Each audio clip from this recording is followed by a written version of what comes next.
Raisinao foifaliana sy tombotsoa ny miaraka aminao atao anatin'izao fandarana izao, miaraka amin'ilay dia ho an'ny kanana isika, ary ny pasteur Nepalatiana Fanera no miaraka amintsika mivaofy ny soratra masina ary mampafantatra antsika hoe inona moa ny tsy ambaratelon'ity dia lavitrezaka ity, izay efa fantatra ny tia katongavana ary eny an-dalana isika amin'izao fotoana izao.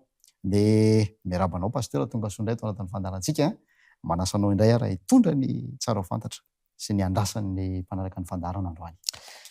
Fifaliana no ionana namanatinao ary manona fiatanan-tompo amintsika rehetra ihany koa. Araka ny fahavolasanao teo dia hoe dia lavitrezaka no ataontsika ny tanjona na ny destination Efa mazava. kanana lanitra, zay ny destination. Tahaka ny Abraham, rehefa natsoan'Andriamanitra izy hiala tany amin'ny tany, tany amin'ny fahatry Babilôna, tany Mesopotamia sy ny sisa, ho any amin'ny tany Kanana, dia ny voalazany ten'Andriamanitra, niainga izy ary tonga tany izy. Tonga tany izy. Tratra zany le tanjona tamin'ny Abraham io. Dia izay no ho ianarantsika io, hoe inona ny dingana nolalovan'ny Abrahama na tonga azy tonga tany amin'ilay tany Kanana mihitsy izy. Dia tsika koa mila miassurer, mila mahazo antoka an'izay fahatongavana any amin'ny Kanana lanitra izay rehefa manaraka an'ilay dia izay nataon'ny Abrahama.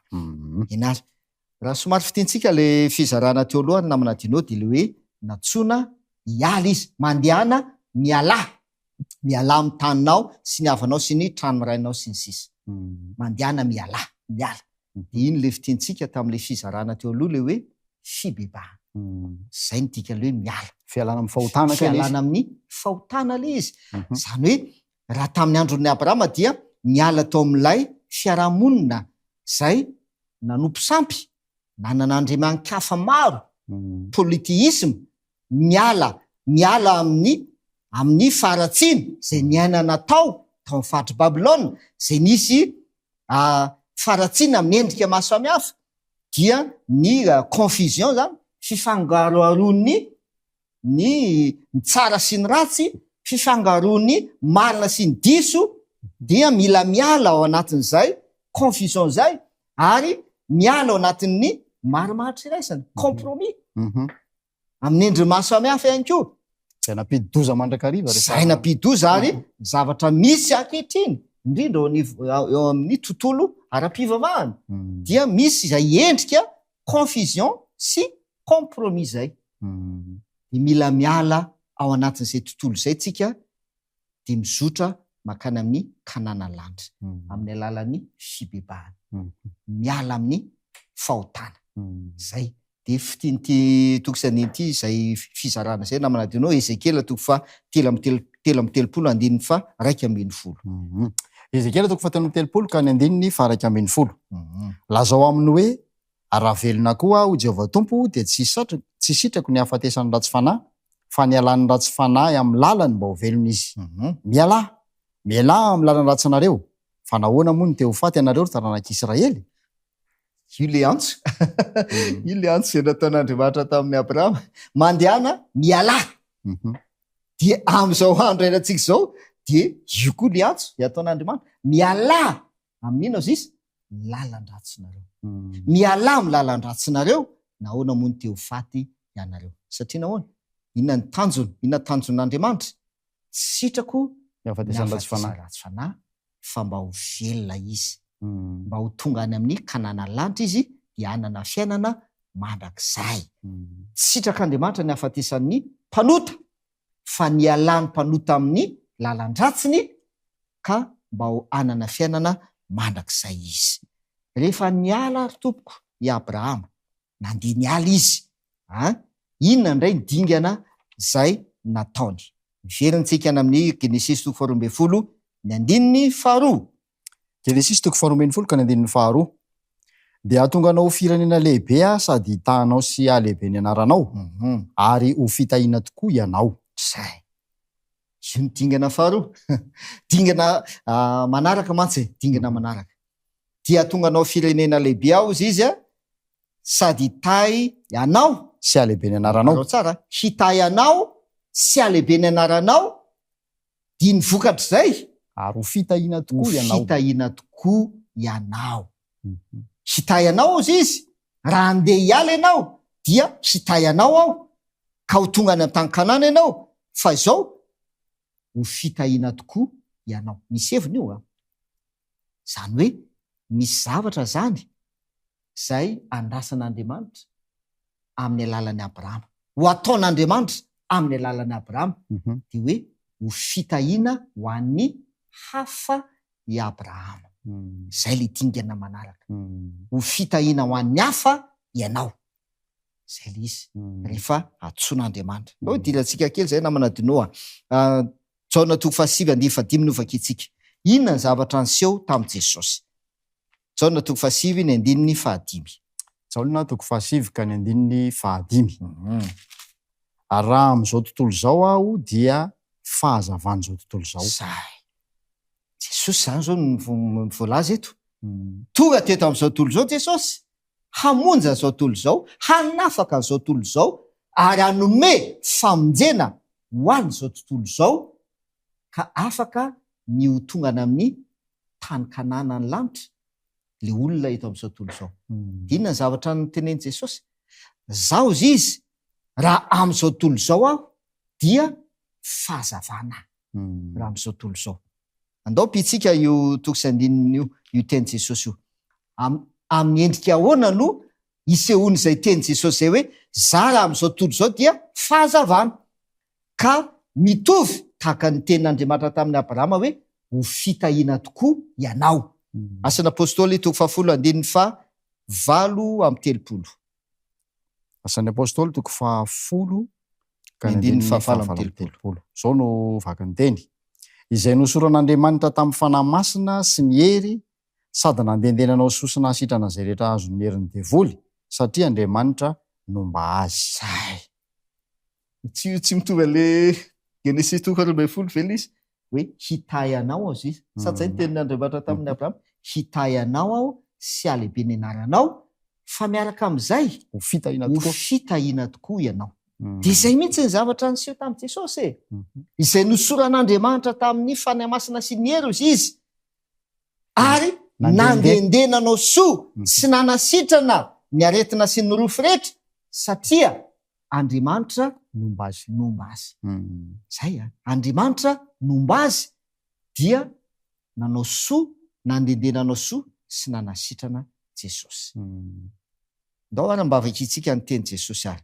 Inona no ifandraisany zany amintsika zany zao? Satria tsika zany zao dia manao dia ho any amin'ny Kanana ny lanitra.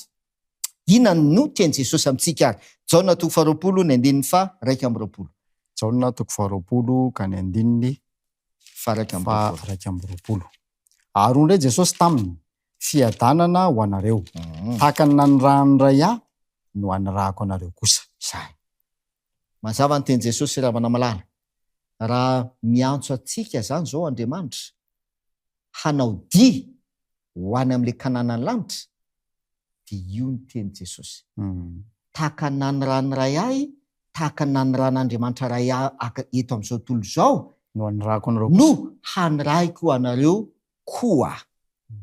Dia tahaka ny nataoko teto amin'izao tontolo zao no ataonareo koa ankehitriny. Zay io teny Jesosy io. Ndao mba midirantsika kely ary inona raha le nataon'i Jesosy ary? Voalohany olo zany le asan'ny Apôstôly 10, nandendenana ino izy? nanao soa. Nanao soa. Nandendenanao soa sy nanasitrana. Zay zany le nataony. Mitondra fitahiana. Satria Andriamanitra nomba azy dia fitahiana ho an'ny olona rehetra izy. Tena marina zany tamin'ny andro nenan'i Jesosy teto ambony tany namana Dinoa, tena hoe nahazo fitahiana ny olona rehetra tamin'izany. Ny marary sitrana, ny sahirana nampiany Jesosy, ny nona ny vahoaka meny hanina. Sady zany nanana olana ny vahany Jesosy. Zany anie voalaza ny Baiboly tompoko. Zay nampahorin'ny demonia nafahany. Nafahany. Zay le hoe ho fitahiana tokoa ianao. Zay le izy. Dia tahaka ny nanirahany Andriamanitra an Jesosy no anirahany Jesosy atsika ihany koa ankehitriny ndao idirantsika kely izy Matthieu 5 novakitsika Matthieu 5:4-10. Matthieu 5:4-10. Ianareo ny fahazavana zao tontolo zao tsy azo afenina zay tanàna miorina eo atampitenibody. Tselo tsara aza dino le teny Jesosy any amin'ny Jaona 5:7 hoe raha am'izao tontolo zao ao izy dia fahazavana zao tontolo zao aho. Ary izy moa miteny mihitsy hoe izaho ny fahazavana zao tontolo zao zay manaraka dia tsy handeha amaizina. De avy eo tahaka nany ranoray aho no anirako anareo koa. De miteny am'izay izy eo amin'le Matthieu 5:4. Ianareo tsika ne io tsika no teneny Jesosy io. Ianareo no fahazavana zao tontolo zao. Ho fitahiana tokoa ianao, ianareo. Ho fitahiana tokoa ianareo. De ahoana miseho an'le izy ary 5:10. Matthieu 5:10 antsika. Matthieu 5:10-5:10. Aoka zavy eo mason'ny olona toy izany koa ny fahazavanareo, mba hahitan'ny asa soa ataonareo ka ankalazany ny rainareo zay any an-danitra. Fisehony voalohany le hoe ianareo ny fahazavana de mba hahitany ny asa soa ataonareo.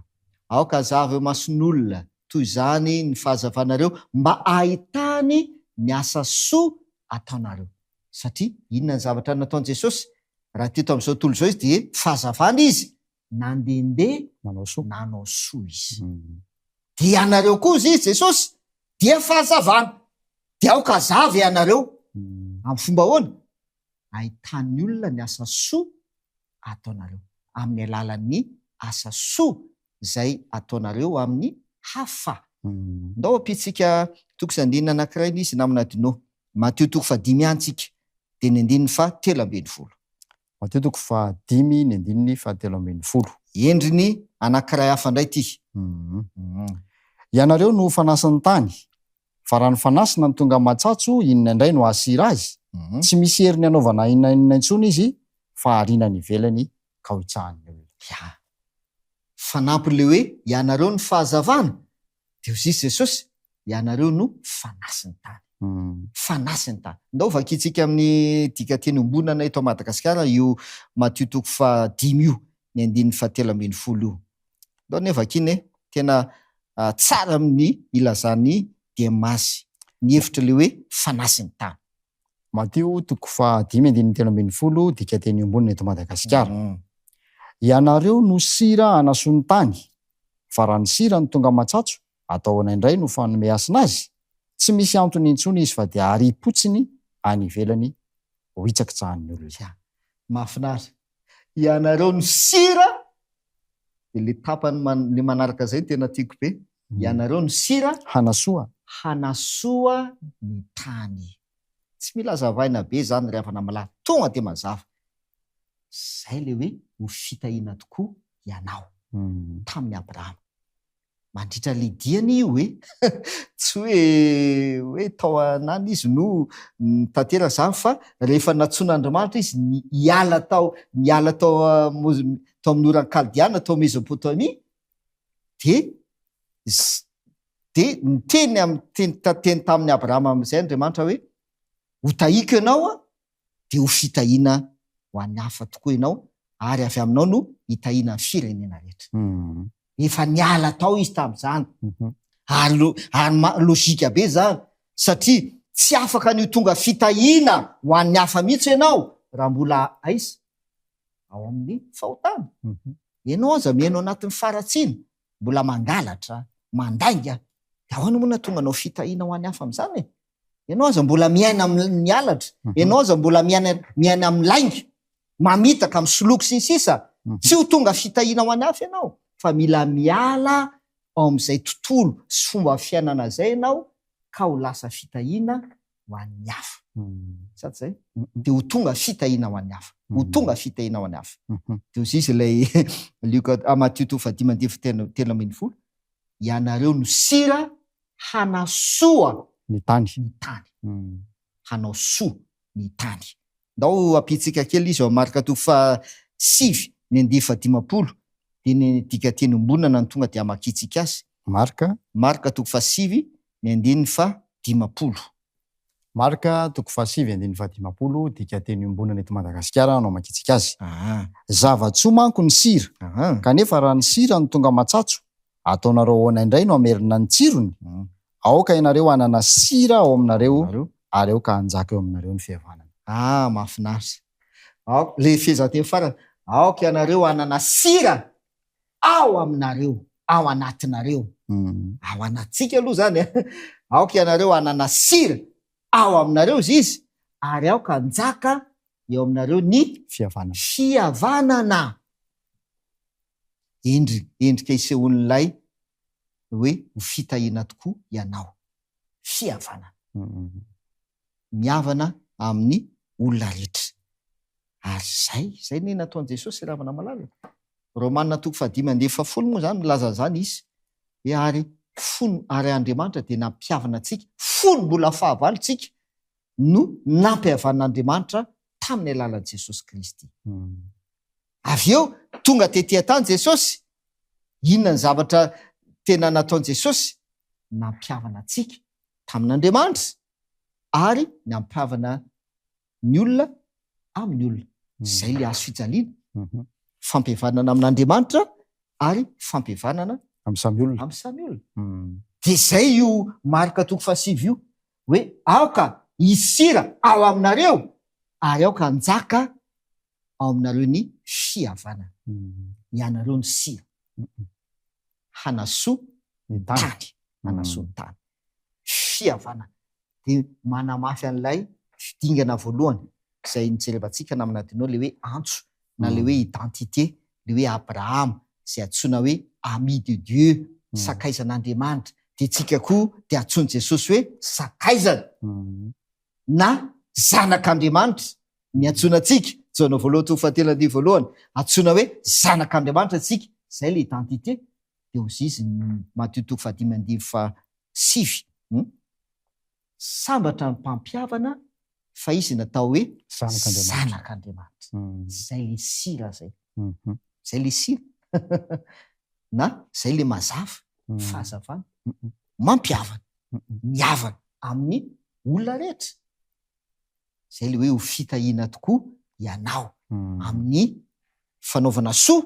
Zay zany le izy voalohany. Fanaovana soa ny olona rehetra, fanasitrana na sisa. Fa ny heviny faharoa, ny endriny faharoa mantsy zany dia mihavana amin'ny olona rehetra. Mihavana amin'ny olona. Dia io ne mahatonga ny teny Jesosy naminadinao e. Ny teny izy hoe tokosandiny efa hay kristiana rehetra zany. Matetika zany lazaina na any am-piangonana na any amin'ny toerana hafa dia hoe didy vaovao no nomeny tompo atsika. Fa ifankatiavanareo. Zay le izy. Haitsika eto ambavany ele izy e. Didy vaovao no nomeny tompo atsika dia mba hifankatiavatsika. Sisa. Amafisin'ilay teny Jesosy moa zany zay amin'ilay Jaona 4:10 5:30 dia hoe mozizy le teny Jesosy hoe ny ahafantaran'ny olona rehetra fa mpianatra anareo dia ny mifankatia. Fa ty ao amin'ny Hebreo ty nandeha vakitsika. Hebreo 2:12 ahoana mba voalazana? Hebreo 2:12 ka ny andininy fa 4:12. Mieza mitady fihavanana amin'ny olona rehetra ary fahamasinana, fa zay tsy manam-pahamasinana dia tsy ahitany tompo. Le tapany farany izy dia zay tsy manam-pahamasinana tsy ahitany tompo. Tsy ahitany tompo. Tsy tonga any an-kanana. Tsy tonga any an-kanana. Zay le izy. Tsy tonga any an-kanana. Zay tsy manam-pahamasinana. Fa mialohan'izay nefa leo amboniny, leo alohany mantsy, leo alohany. Mieza mitady fihavanana. Inona ny atao? Mieza mitady fihavanana.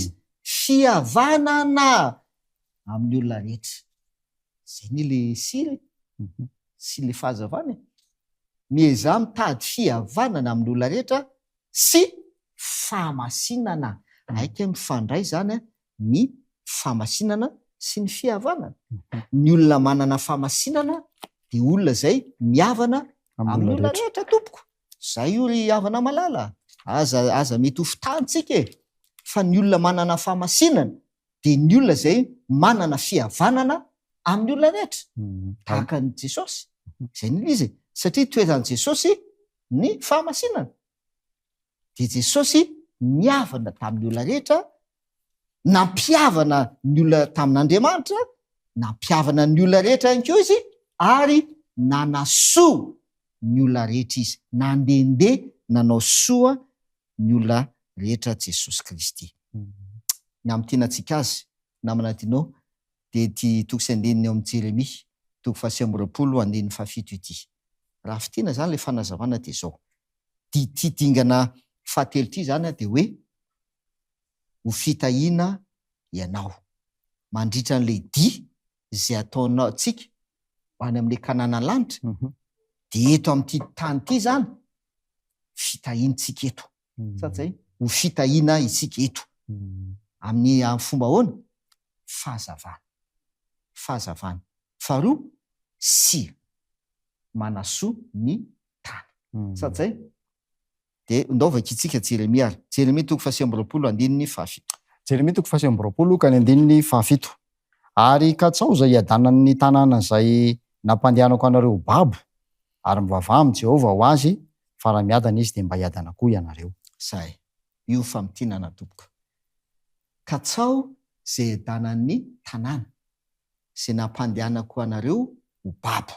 Babo zany anie eo amin'ilay tanàna babo eo amin'ilay tanàna. Aiza moa zany zao io? Eto amin'ity tany ity io tompoko eo. Babo teto anie tsika babony Satana teto anie ny olombelona tamin'ny fahotany kanefa nahafahan'i Jesosy tamin'ny fahababontsika. Dia teto zany ty zao tontolo zao ty zany le tany zay nababo atsika teto amin'ilay zao tontolo zao. Dia inona ny tokony ataotsika eto amin'ilay zao tontolo zao? Katsao zay iadanana. Dia izay le tenin'Andriamanitra hoe ho fitahiana tokoa ianao.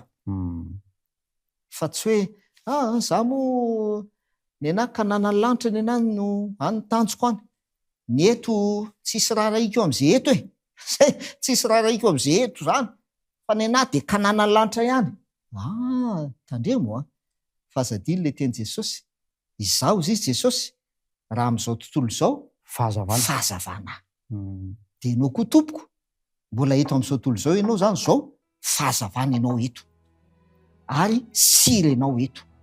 Dia katsao zay edana le tanàna. Dikan'io dia hoe aoka ho fitahiana ho an'ny hafa ianao. Mandra-pahatonga anao any amin'ilay kanana lanitra. Tena mahafinaritra ny ten'Andriamanitra. Misy fandraisany avokoa reo andininy rehetra zay ten'Andriamanitra ho ampitaina amintsika mba hahafahany mamonjy amintsika, ary hahafahantsika ho tonga soamantsara amin'ilay tanjona kendrena dia ny tany kanana izany. Dahoro entana bavaka indray zany hevitra zany pasteur. Bavaka isika. Raha inaizany andro misaotra noho ny teninao. Mahazava aminay tompo ny toerana misy anay sy ny dingana izay ataonay ankehitriny. Raha mbola eto amin'ity zao tontolo izao ity izahay tahaka anao, rehefa tonga teto amin'izao tontolo izao fahazavana ianao. Dia miteny aminay ihany koa ianao mba ho fahazavana eto amin'ity zao tontolo izao ity, ary mba ho sira hanasoa ity tany ity, ka mba ho fitahiana tokoa zahay eto amin'ity zao tontolo izao ity, mandra-pahatonga any amin'ilay kanana lanitra. Tanterao amin'ny tsirairay avy izany teninao izany amin'ny anaran'i Jesosy. Amen. Mankasitraka anao zay nanaraka ny fandarana hatramin'ny farany misaotra andreo namana teknisianina koa nampifandray antsika, ary mankasitraka ny pasteur André Paratiana Fanera zay mbola inoko fa vonona indray hiaraka amintsika amin'ny fiaonana manaraka. Samy tsara veloma tokoa.